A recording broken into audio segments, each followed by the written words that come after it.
Demak, bugungi birinchi qiladigan vazifamiz uyqudan uyg'ongandan keyin uyg'otgani uchun Robbimizga o'ng tarafga qaragan holda shukrona etamiz 3 marta.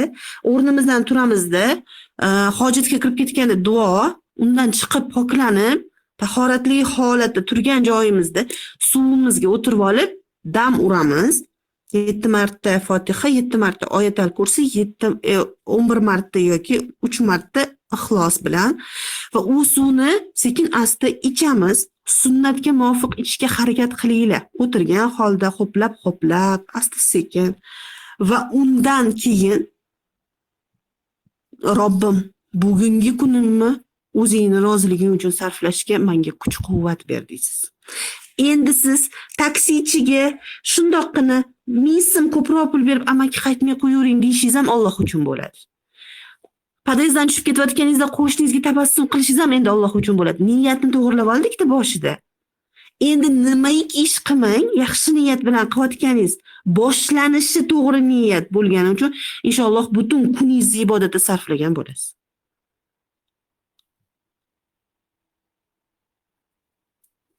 Ana undan keyin siz kechagi kun bilan bugungi kunni kechqurun solishtirasiz. Allohni rozi qilish uchun. Robbim bugungi kunimni seni rozi qilish uchun bag'ishlashimga o'zing menga kuch-quvvat bergin, jiddiy jahd bergin deysizlar. Bo'ldi. Har kuni shunaqa qilamiz. Har kuni Allohdan yordam so'raymiz. Robbim, men seni bugun rozi qilmoqchiman. Men o'zim qila olmayman seni rozi. Sen menga kuch ber, menga yordam ber. Nimaiki qilsam sen uchun qilay bugun. Alloh uchun qilay. Voy, shunaqa amalinglar o'zgaradi. O'zinglar hatto esdan chiqib qoldi ertalabki duoinglar. Siz Alloh uchun bugungi kunni bag'ishlaganingiz umuman hayolingizda yo'q. Lekin niyatni to'g'ri qilganingiz uchun Alloh taolo endi sizga yordam beraveradi. Sabab niyat to'g'ri bo'ldi-da. Demak, bugungi kunimizda vazifalar faqat shular. Va undan keyin agar ulgursangiz 3 marta hajjaba shukrona yozib qo'ying. Agar ulgurmasangiz alhamdulillah zikrini 33 marta buguncha o'zingiz uchun qaytarib qo'ying. Hozircha vazifalar shular. Kimda qanaqa savollar bor? Ayollik mavzusida balki kechqurun dars qilishimiz mumkin. Qizlar joylar dars qo'yishim mumkin. Chunki ayollik darslarimiz bugundan inshaalloh boshlanadi. Xullas, savollar bormi-kan?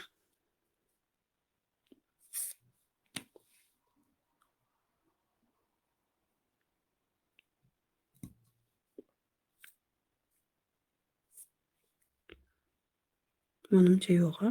Yozib olsalar bo'ldi. Qarab turaman. Tushuna oldinglar, kim mavzuni tushunmadi va qayerini anglay olmay qoldinglar?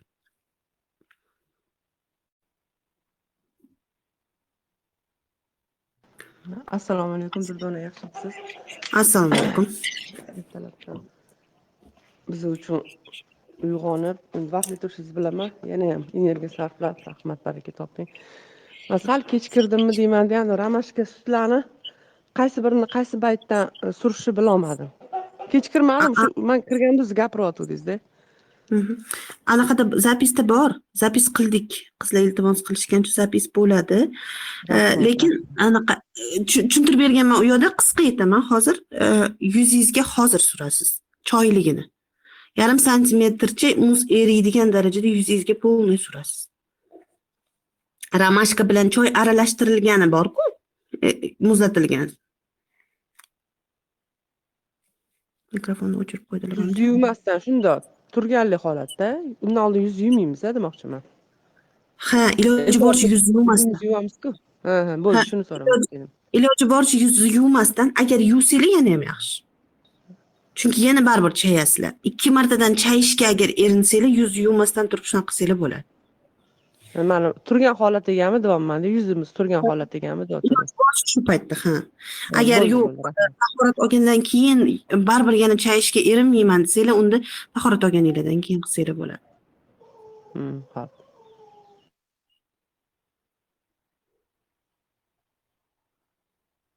Женский uzun duo qilish boshida aytganingiz bizga ham bering. Feruza opa, o'shanaqa duo borasizda zapisda.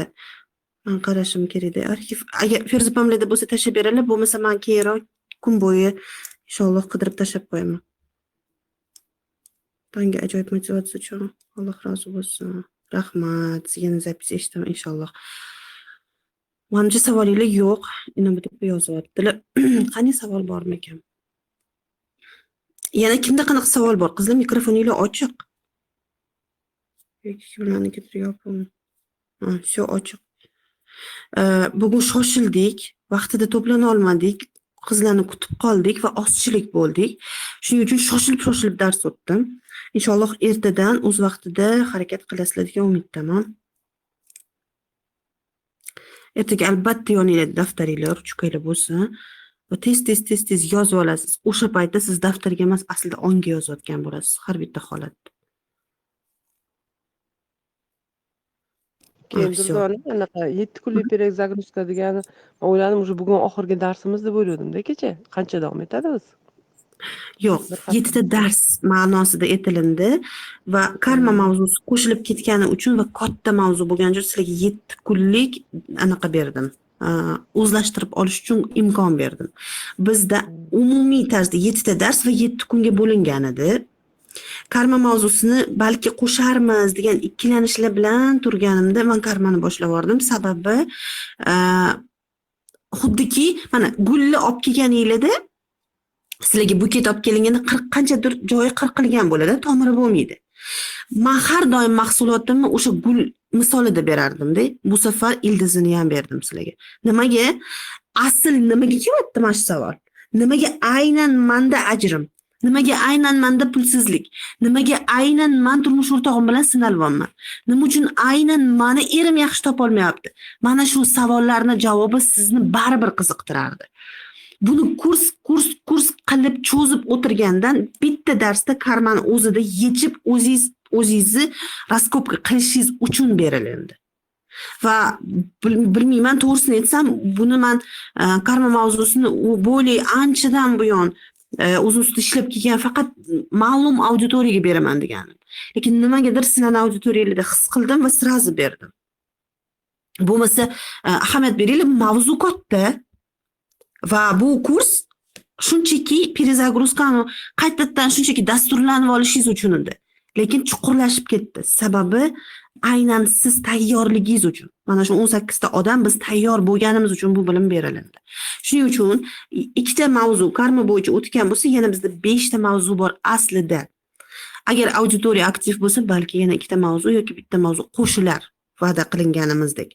Faqat hozircha dastur butunlay o'zgarib ketdi. Sababi karma keyin endi bugun anaqa samatsenka bo'yicha gaplashamiz qizlarjonlar. Agar ulgursam kechqurun, agar ulgurmasam ertaga inshaalloh samatsenkani darsini qilamiz.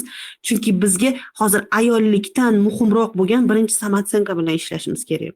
Chunki ayol bo'lish uchun aslida samatsenkamiz kerak. Demak, bizda yana taxminan 5 ta mavzu bor. Endi uni qay darajada, qanchalik tez o'tamiz yoki qanchalik kengaytiramiz, bu faqat auditoriyani qabul qilishiga bog'liq bo'ladi inshaalloh. Menimcha bu savol hammangizda dars bor-ku, mana shu kechqurun bo'lgani ham yaxshi ekan dars. Hozir ertalab bo'ldi zo'r, ertalab bo'lganga men qarshi emasman. Navshning taqib olib, prosta men yozib qo'shila olmadim. Endi ertalab bilas ko'cha supir, suv sepib, hovlida turamiz. O'shunaqalar qildimda qo'shila olmadim. Keyin kechqurun bo'lsa, menga hech kim tegmaydi deb o'z xonamga kirib olib, endi bu men anaqa, boshqalar hammada har xil sharoit. Keyin o'sha ertalabgacha miyamga kiradi-da, anaqa uyqumda ham kiradi o'sha narsa. O'zi ertalab o'sha dars bilan uyg'onaman, tushunasizmi? Kirib miyamga o'sha dars bilan uyg'onaman. Men o'sha narsaga o'zimni nastroysiya qilib turaman-da. O'zi ko'p joylarda kechqurun bo'ladi, bunaqa chatlar 8da, 9da, qizlar qanchalik. Ertalab men plus tarafi, o'zi ertalab faqat motivatsion dars qo'yamiz deb o'yladim. Ertalabga chatni qo'yib yuborganim sababi hozir onginglar toza-da, varaq, oq list. Hozir bugun eshitgan, bugungi sifat siz kechqurungi darsni eshitganingizdan ko'ra boshqacharoq ishlaydi, ahamiyat berib ko'rasiz. Solishtirib ko'rasiz. Chunki uzr, lekin biz shoshamiz-ku, anoni maktabga jo'nat, ana ishiga jo'nat qilib qulog'im faqat naushnikda ularni eshitmayman nimdan qo'yaman nimdan naushnik ko'rsatib qo'yaman bolalarim vaqtli turadi dars shuning uchun dars 5 ga qo'yilgan edi. Aslida 3 ga qo'ymoqchi edim. Faqat sizlarni joning nafsiligiga yoqmaydi, bilaman deb turib, keyin 5 bilan 6 ga survordim.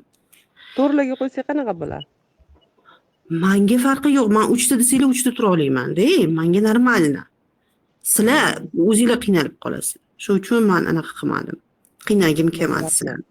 Xullas kalom, bilmayman ertalab bo'lib, motivatsion darslarni qo'yishimiz mumkin, motivatsiya berib, audioda yoki jonli tarzda. Bitta tarafinglar bor-da, sizlarni ushlab oladigan anaqa. Bu yerda kim uyg'onyapti, kim uyg'onmayapti, kim rostdan o'zini ustida ishlayapti, kim ishlamayapti. Juda yaxshi ko'rinadi-da. Shu uchun ham ertalab men dars qo'yaman, ataylab qitimirlik qilib. Qani haqiqiy rivojlanayotganlar qani? O'zi tabiatda shunaqa yumoristik qitimirroq insonman-da. Kovlab ko'rishni yaxshi ko'raman. Sababi o'zimga talablarim aynan shunaqa. Shuning uchun sizlarga ham talab ko'tarib olishim mumkin.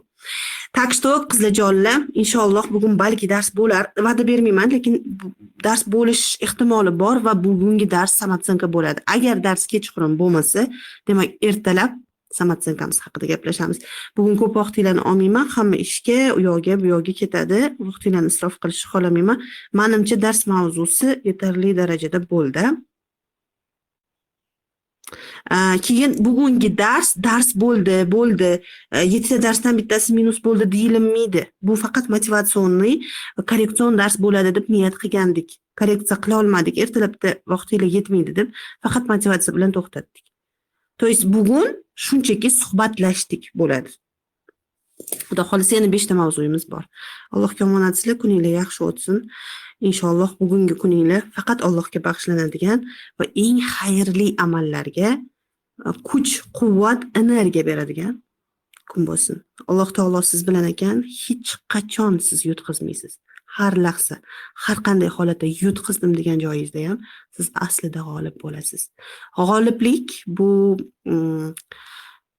aslida nisbiy tushuncha. Har doim g'olibmiz, har doim yutamiz, har doim xayrdamiz, buni yaxshi bilamiz, lekin bir narsani unutmang. Siz ayolmisiz? Mana shu ayolligingiz bilan, yumshoqligingiz bilan, taslimiyatingiz bilan, Allohga tavakkulingiz bilan o'zingizni jozibingizni ushlab qoling. Va hayotingizda siz kimni hayotiga kirishingizdan qat'iy nazar, o'zi mana shu chatlarni to'g'risini aytsam kamroq qilishga harakat qilaman, chunki ko'p narsa berib olaman o'zimning sirlarimni. She'tirib beraman, afsuslanmayman. Keyin yana o'zimga nimadir fishkalar qidirishim kerak bo'ladi. Bu uchun yana nimadirlarni tutishim yoki anglashim kerak bo'ladi. Shundan keyin men o'zim ustida qattiqroq ishlashga harakat qilaman. Yana yangi o'zimga nima deydi? Ustanovkalar, yangi nima deydi? Anglashlar yoki yangi duolarni topishim uchun birmuncha o'zim ustimda ishlayman. Sizlarga berib qo'ygandan keyin. Qaranglar, Allohdan har doim bitta narsa so'ranglar. Kimni hayotiga kirishingizdan qat'iy nazar, siz bilan birga nur kirib borsin, sakinat kirib borsin, jannatdan hovli kirib borsin va albatta sevgi, garmoniyasi kirib borsin. Siz kimni hayotiga, u erkakni hayotiga kirasizmi, ota-onangizni hayotiga kirasizmi? Kimni hayotiga kirib borsangiz ham baraka, nur, sakinat, ayollik garmoniyasi, seksuallikni so'rang albatta. Va shunda siz bilan har qanday tanishgan odam, subhanalloh, siz bilan tanishgandan keyin hammasi o'zgarib ketdi. Nimadir aurangizda bor deydi. Menga ko'pchilik shunaqa murojaat qiladi, nimadir bor. Hech narsa yo'q Allohning roziligidan boshqa. Agar siz bularni duo qilib Robbingizdan so'rar ekansiz, o'sha Payg'ambarimiz sollallohu alayhi vasallam haqiqiy muslima ayol bilan yashagan erkak jannat darchalarida yashayapti. Bu dunyoni jannati muslima ayol bilan bo'ladi degan e'tirofga loyiqlikni Alloh taolo sizga nasib qiladi. Shuning uchun siz bilan kim, farzandlaringizmi? Bering o'sha duoni. Siz bilan kayf qilib yashasin. Turmush o'rtog'ingizmi? Hech kimga alisha olmaydigan qilib sizga sakinatni berib qo'ysin Alloh taolo. Xadicha onamizni qanaqa yaxshi ko'rganlar, Payg'ambarimiz sollallohu alayhi vasallam ardoqlaganlar, ehtiyot qilganlar. Payg'ambarimiz sollallohu alayhi vasallam Xadicha onamiz islomga hissa qo'shishgan, izobiliyada yashashgan. O'sha sakinatni so'rang Allohdan. va Oysha onamizga nisbatan qalblaridagi muhabbatni so'rang. Xadicha onamizga bo'lgan hurmatni so'rang. Sofiya onamizga bo'lgan nejnostni so'rang. Sofiya onamiz Yahudiyni qizlari edilar. Lekin shunaqa sodda, shunaqa samimiy, nejniy bo'lganlar, go'zal bo'lganlar. Hatto Oysha onamiz juda qattiq rashk qilganlar Sofiya onamizdan, payg'ambarimiz sollallohu alayhi vasallam. Mana shu payt o'sha nejnost, o'sha yengillik, o'sha sakinat, bu onalardagi har biridagi hislatni siz so'rang. To'g'ri loyiq emasmiz, lekin Robbim berguvchi, eshitguvchi, duolarni qabul qiladigan zot. Bermaydigan narsalarni xayol qildirmaydi deganlar Usmon roziyallohu anhu. Siz hozir eshityapsizmi? Demak, Robbing sizga bermoqchi. Bugungi kuninglar sevgiga, garmoniyaga, sakinatga, nurga va albatta seksual energiyaga boy bo'lib o'tsin. Allohga omonat tilayman.